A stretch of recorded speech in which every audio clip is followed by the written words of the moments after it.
Hello दोस्तों, UP PCS mains 2025 programme में आपका स्वागत है। तो पिछली क्लास में हम लोगों ने जो इस पूरे मुख्य परीक्षा की प्रक्रिया है यानी कि जो प्रोसेस है उसको देखा था, ठीक है, और सिलेबस को देखा था और जो उससे रिलेटेड पीडीएफ थी वो भी इस कोर्स के ग्रुप में आपको प्रोवाइड करा दी गई थी, ठीक है।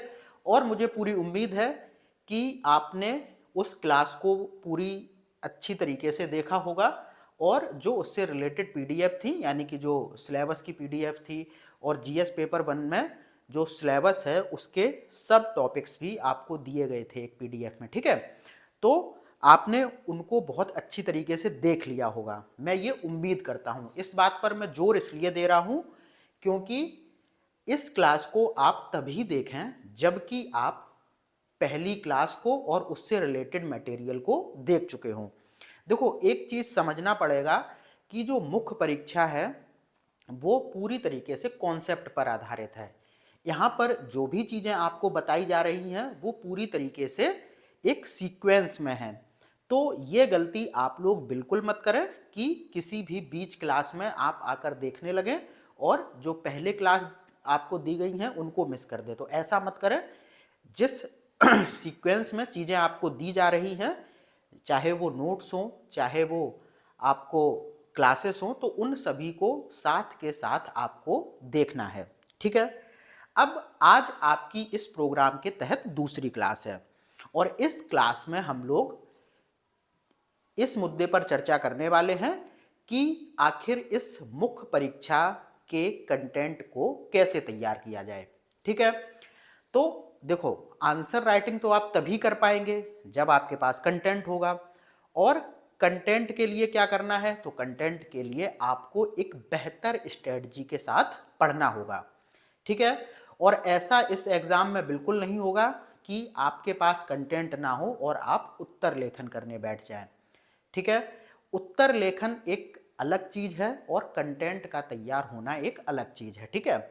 लेकिन उत्तर लेखन के लिए आपको कंटेंट पता होना चाहिए और फिर आपको उत्तर लेखन कला को विकसित करके उस कंटेंट को कैसे बेस्ट फॉर्मेट पे जो क्वेश्चन पूछा गया है उसके अनुसार अरेंज करना होता है, ठीक है। तो उत्तर लेखन कला एक अलग चीज है, लेकिन मेन चीज है कि अभी आपको अपना कंटेंट कैसे तैयार करना है, ठीक है। तो यहां पर आज हम लोग देखेंगे कि जो हमारे कंटेंट के तैयार करने का जो आधार होगा वो क्या होगा। तो आपको पीवाईक्यू क्वेश्चंस पर फोकस करना है, ठीक है।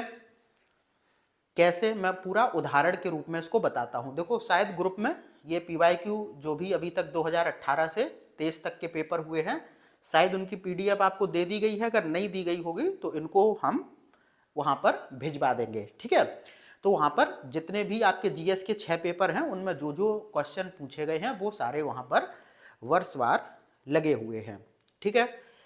तो अब आपको समझना है कि कैसे हमें कंटेंट तैयार करना है, ठीक है। तो ध्यान से समझिए इसको थोड़ा, क्योंकि ये बहुत जरूरी है। जैसे मान के चलिए आपने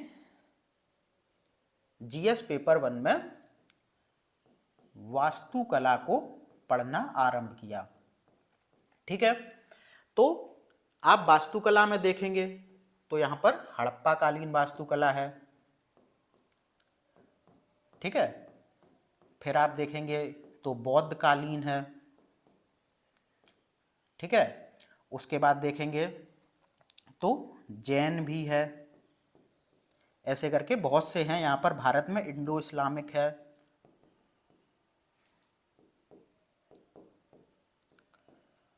ठीक है। और आधुनिक वास्तुकला भी है जो कि यहाँ पर अंग्रेजों के द्वारा स्टार्ट करी गई, ठीक है। और देखा जाए तो जैसे मंदिर वास्तुकला है। तो ये जैसे वास्तुकला के अंतर्गत आपके टॉपिक हैं, ठीक है। इन टॉपिक्स को आपको दे दिया गया है। बाद बाकी हम लोग आपको बता भी देंगे कि इस सप्ताह आपको कौन कौन से टॉपिक तैयार करने हैं, ठीक है। तो मान के चलिए आपको पढ़ना है हड़प्पा कालीन वास्तुकला, ठीक है। तो अब इसको कैसे तैयार किया जाए?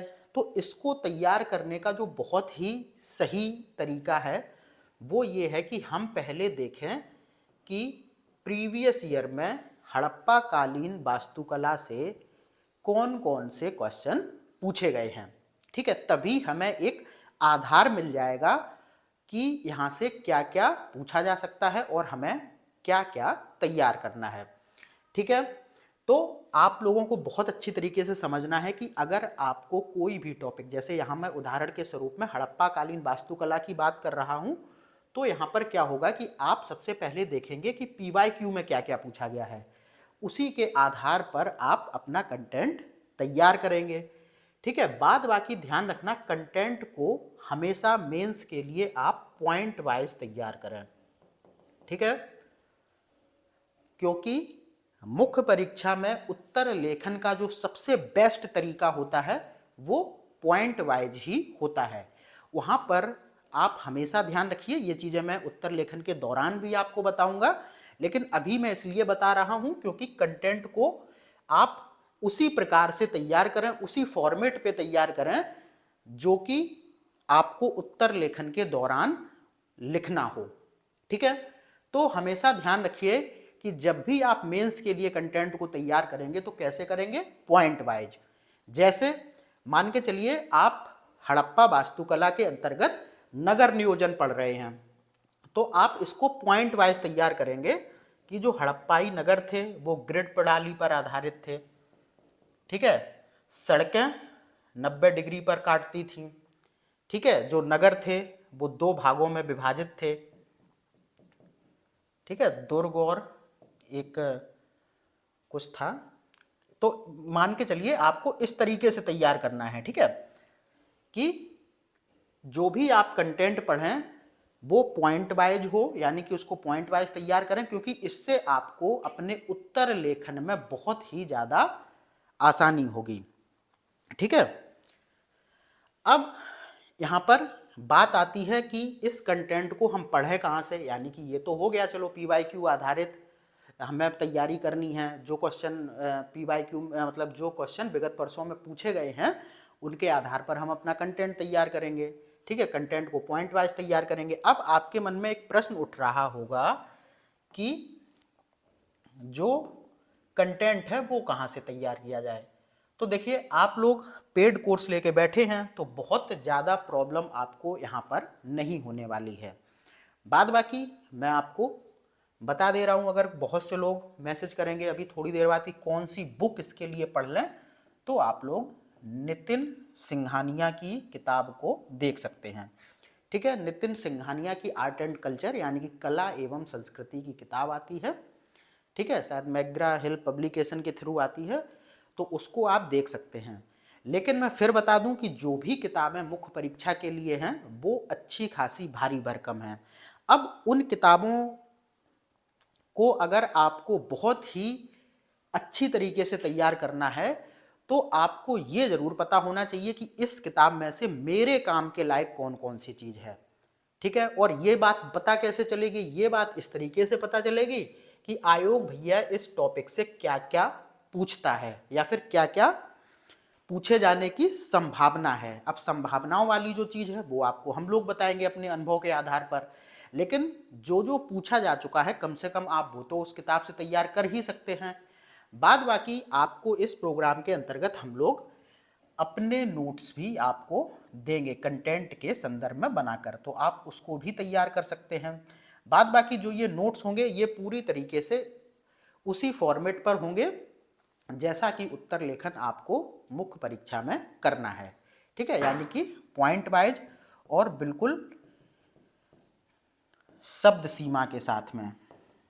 ठीक है, ऐसा नहीं कि हम लोग आपको बहुत सी चीजें दे देंगे, क्योंकि जैसे मान के चलिए नगर नियोजन प्रणाली है हड़प्पा सभ्यता की, तो उसके संदर्भ में जो भी पॉइंट हैं उनको हम लोग पॉइंट वाइज दे देंगे और आपको उन्हीं तरीके मतलब जो भी पॉइंट हैं उन्हीं को आपको तैयार करना होगा। ठीक है, तो इसी संदर्भ में ये पूरी क्लास थी। आई होप चीज़ें आपको बहुत अच्छी तरीके से समझ में आई होंगी।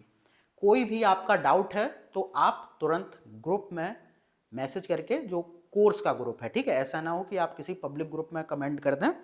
तो जो कोर्स का ग्रुप हो वहाँ पर आपका जो भी डाउट हो आप बिल्कुल पूछ सकते हैं, आपका जो समाधान है वो तुरंत किया जाएगा। तो इस क्लास में बस यही आपको बताना था। तो इस क्लास को यहीं पर समाप्त करते हैं, फिर मिलते हैं अगली क्लास में। बाद बाकी एक चीज़ ध्यान रखना, यहाँ पर जो मेंस की क्लास हैं ये सारी बहुत छोटी छोटी क्लास होंगी। जैसा कि मैंने आपको कल एक चीज़ ग्रुप में बताई थी कि अगर एक बहुत बड़े लक्ष्य को प्राप्त करना हो, मतलब बहुत बड़े लक्ष्य को प्राप्त करना हो तो प्रतिदिन छोटे छोटे लक्ष्य बनाओ, ठीक है। तो हम लोग मेंस को उसी प्रक्रिया पर पूरी तरीके से आधार करके पढ़ेंगे, बहुत छोटे छोटे लक्ष्य बनाएंगे और उन लक्ष्य को प्रतिदिन पूरा करेंगे।